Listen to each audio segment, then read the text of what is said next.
Hi friends, it's Taylor. Welcome back to the channel where I share my financial journey to debt freedom. Today we are starting a new series as I recap where I've been and how I am doing the complete overhaul of my finances. As you can see, the name of the series is going to be Living Alone on a Budget because I did move out into my own place and now I have to restructure my budget given the new expenses that I have.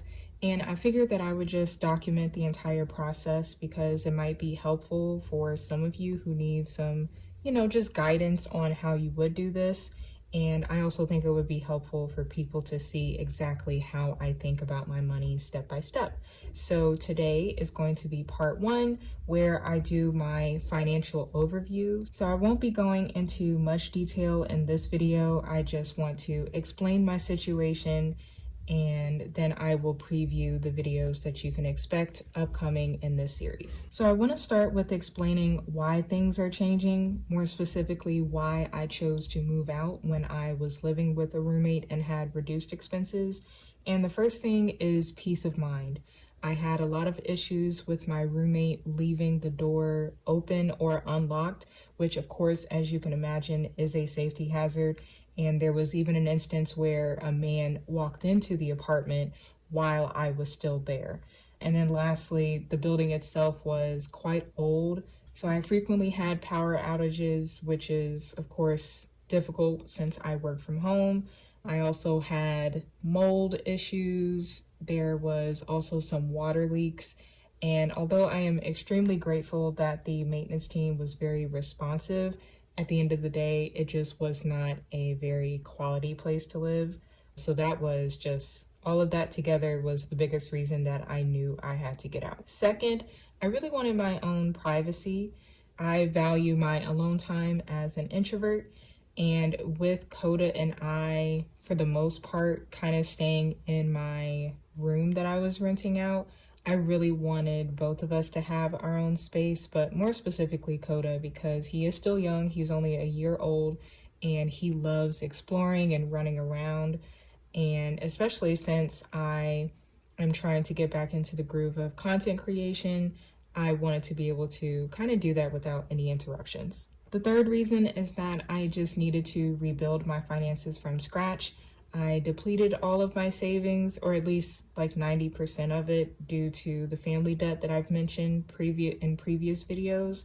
I will explain that as we get a little bit more into the video, but yeah, I just needed to kind of start from scratch. And lastly, I can afford it. I live well below my means, so given all the other issues and things that I had going on, I knew that it would be better for me to spend more money having my own place and peace of mind than saving money, but that being at the cost of my mental health. So now I want to talk about my new situation, and this will kind of be a way of introducing myself for those of you who are new.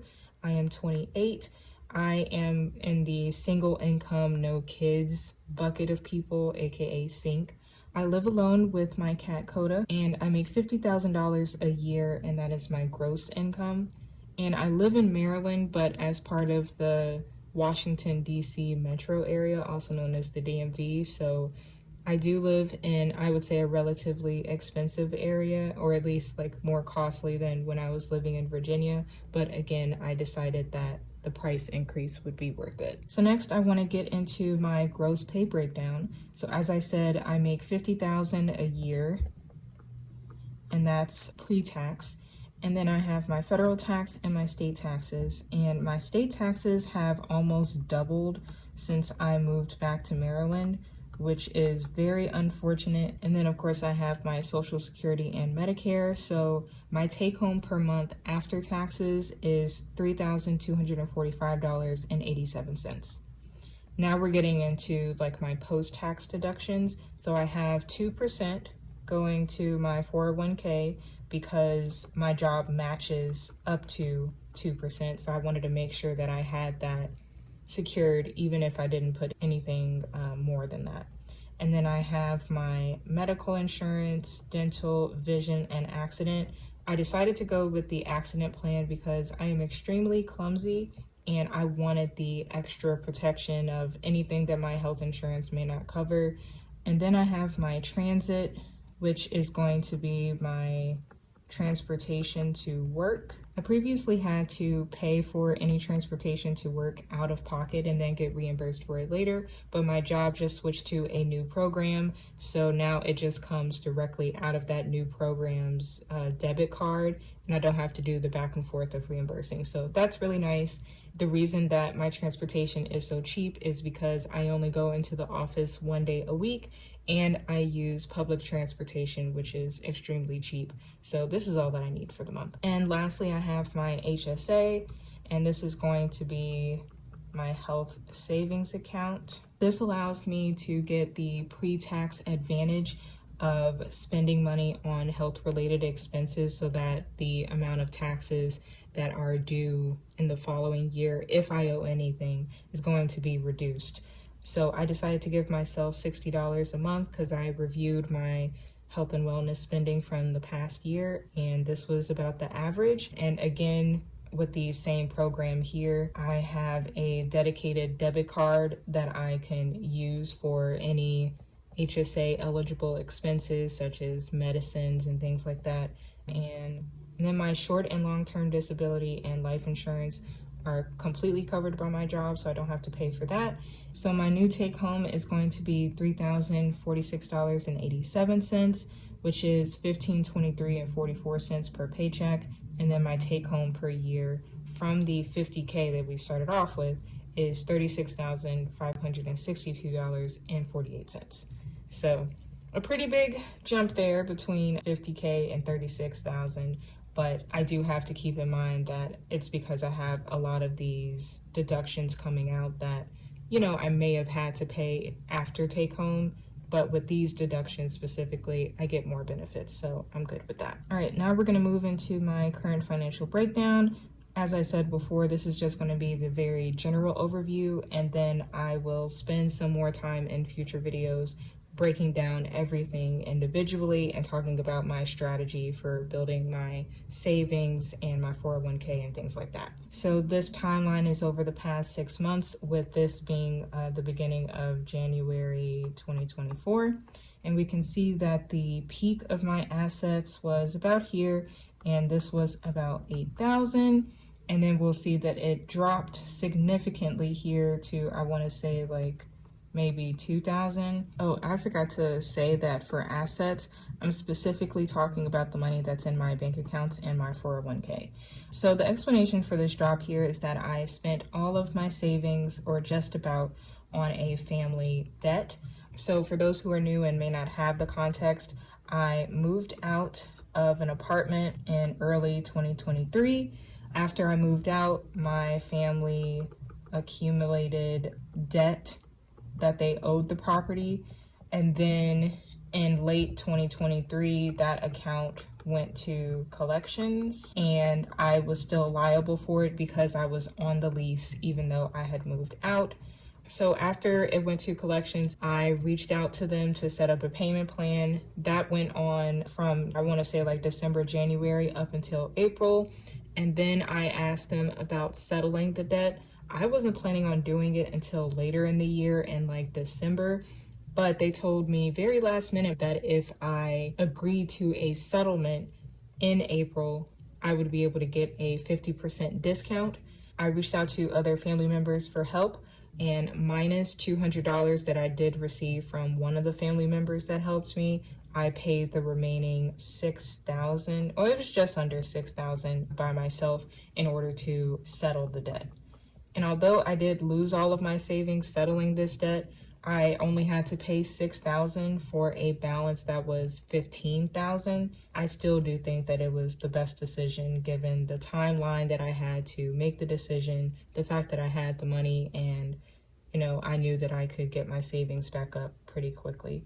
So yeah, that's where the money went. And then just over the next couple of months, I have brought it up a little bit. I want to say like 1,600 of this is actually in my 401k, and everything else you'll see like here is when I moved out over a month ago, and now I'm just trying to rebuild again. So that's where we are. And now I will show my liabilities, which I kind of just talked about. We can see that at the beginning of the year, my total liabilities was about $31,000. And by paying off the family owed debt that I just talked about, I was able to bring down my liabilities to, I think this is like 15,000 or something like that, which is amazing progress. That was just a once in a lifetime opportunity and I took it. And now I'm just one step closer to being debt free. And then I do want to talk about this little spike here. So the reason this went back up to 17K is because I needed a couch for my new place. I decided to lease it through a firm who I said that I would not be using again, but since I have a good account history with completely paying off all of my previous loans with them, I was able to lease the couch, and the couch itself was like $1,500, and I plan to pay this off, as soon as possible. But that's where that little spike comes up. But even 30K to 17K by the middle of the year, I'm very happy with my progress. And now I want to start kind of reviewing each of the accounts that I have now and just kind of explaining what the meaning of each of those is as we speak.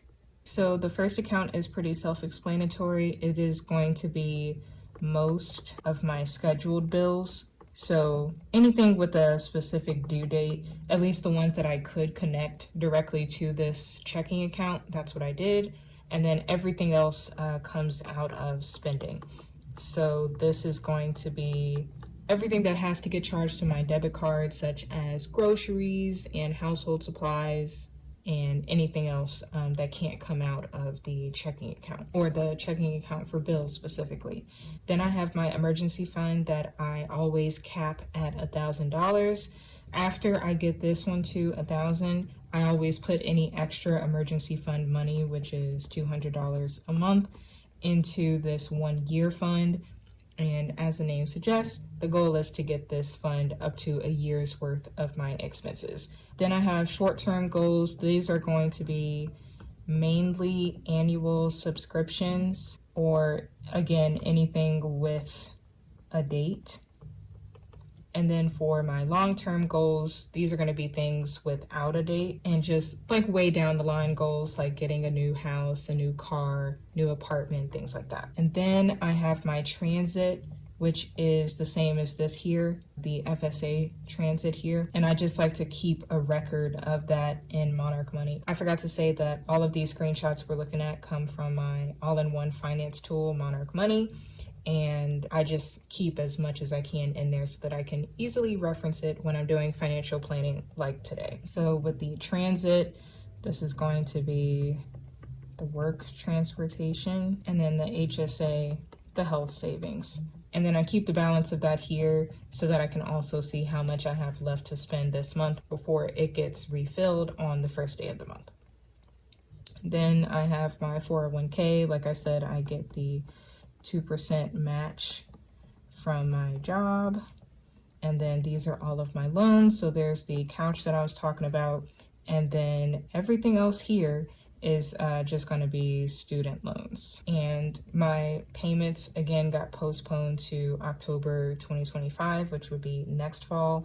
So thankfully, I'm not accruing any interest for the Nelnet ones.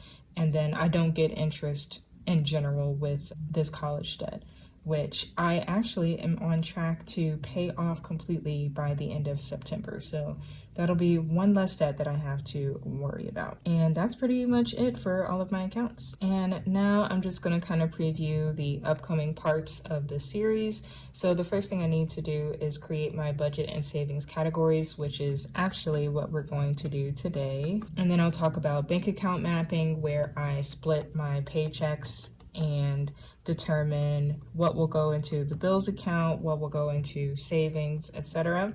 Then a detailed savings plan, my debt strategy, meal planning. I do have a video on my meal planning template in Notion, but I have tweaked it just a little bit, and I want to actually go start to finish, from like looking in my kitchen to creating the meal plans, getting the groceries, kitchen organization, all of that, because this is a huge part of how I save money, because I only eat out about once or twice a month maximum, and I enjoy cooking, so this is going to be a big part of my budget, and I figured it deserved a full video.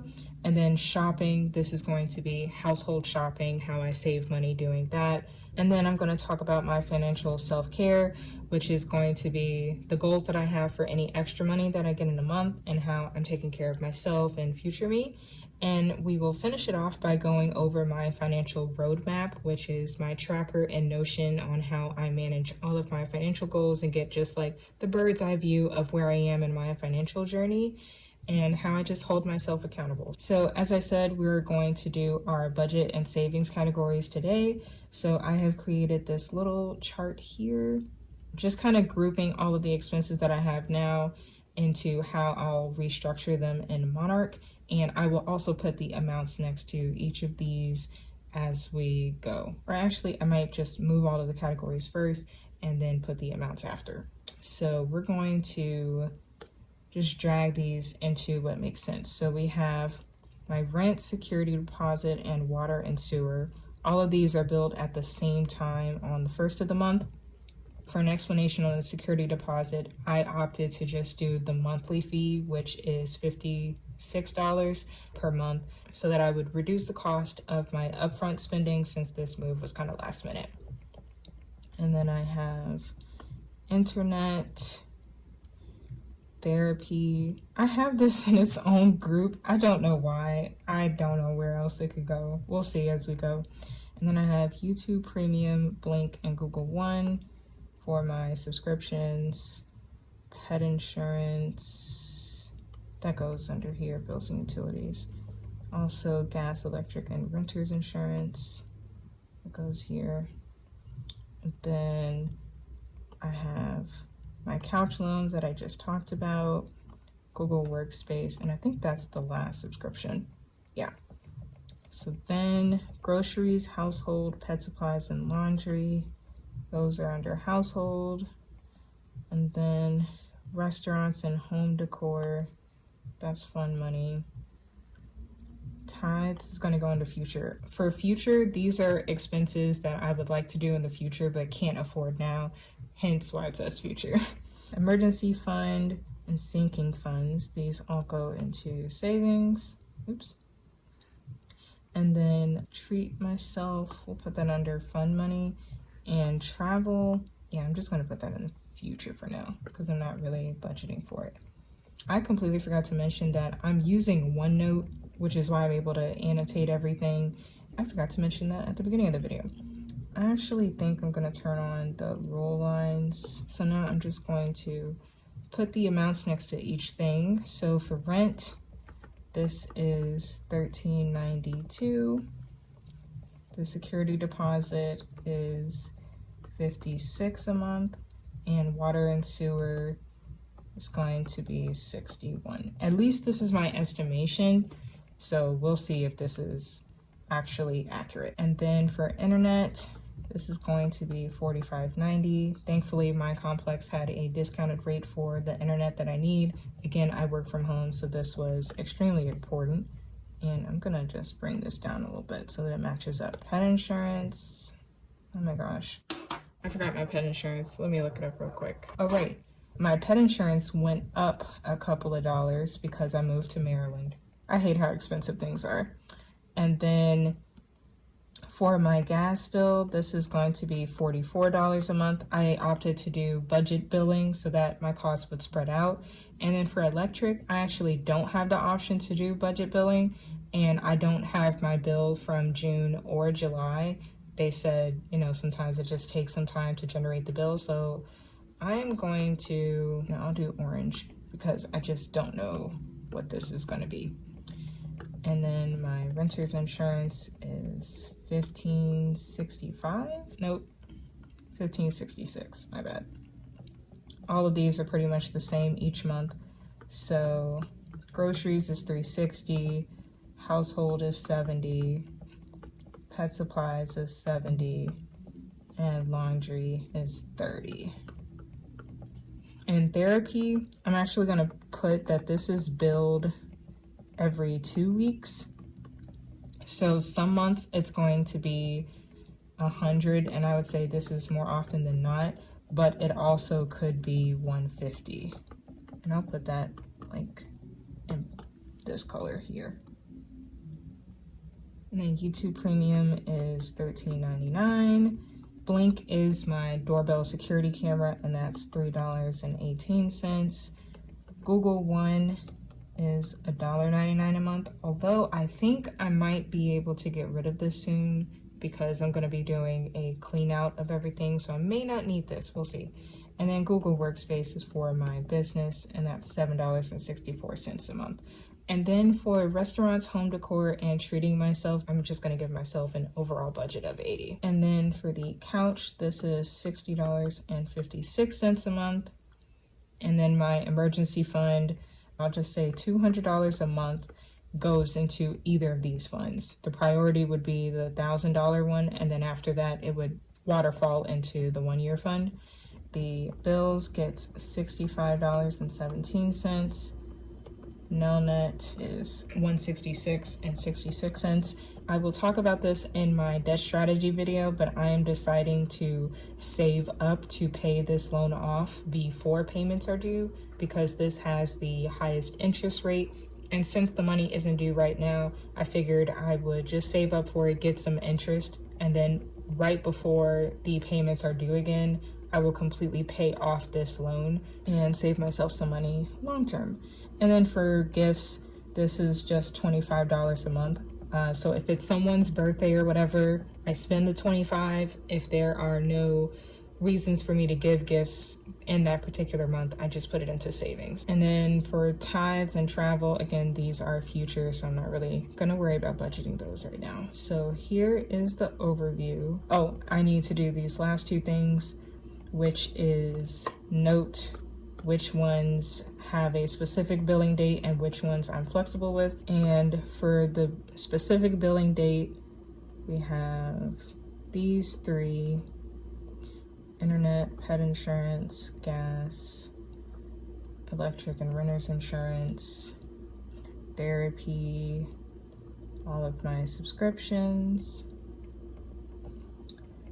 and yep, all of these are just flexible expenses. So if I ever need to cut back in the month, I know exactly where I can.